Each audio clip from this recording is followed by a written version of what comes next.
নমস্কার বন্ধুরা, রুবিস কিচেন ব্লগসে সবাইকে স্বাগতম।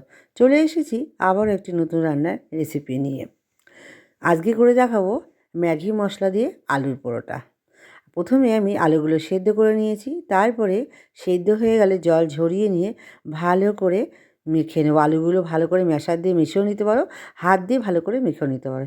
এখানে আমি হাত দিয়ে ভালো করে মেখে নিয়েছি। আমার কাছে ম্যাশারটা ছিল না, সেই জন্য আমি ম্যাশার দিয়ে করতে পারিনি, হাত দিয়ে ভালো করে মেখে নিয়েছি। তার উপরে দিয়ে নিয়েছি লবণ, ম্যাগি মশলা 1 প্যাকেট দিয়ে নিয়েছি, চাট মশলা দিয়েছি, একটু জিরের গুঁড়ো দিয়েছি, ধনে পাতা দিয়েছি, দিয়ে ভালো করে আমি মেখে নিয়েছি, মেখে রেখে দিলাম।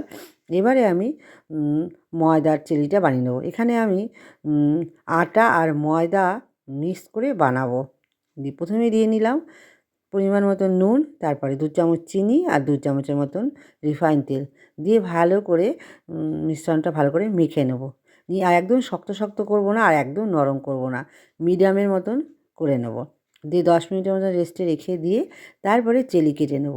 চেলিটা গোল গোল করে কেটে নিয়ে একটু কিছু ময়দা দিয়ে একদমই হাতের সাহায্যে গোল গোল করে নেব, আর মাঝখানটা একটু গর্ত করে নেব, যাতে আলুর পুরটা যে বানিয়েছিলাম ম্যাগি মশলা দিয়ে সেটা ওর মধ্যে ভরে নেব। আর এভাবে আমি আমাদের বাড়িতে 4 জনের মতন আমরা করে নেব। যেহেতু আমরা 4 জনে আছি, সেখানে 4 জনের মতন করে নেব। তোমরা চাইলে এখানে 10 জনের করে নিতে পারো বা 20 জনেরও করে নিতে পারো, ঠিক একই প্রসেসে।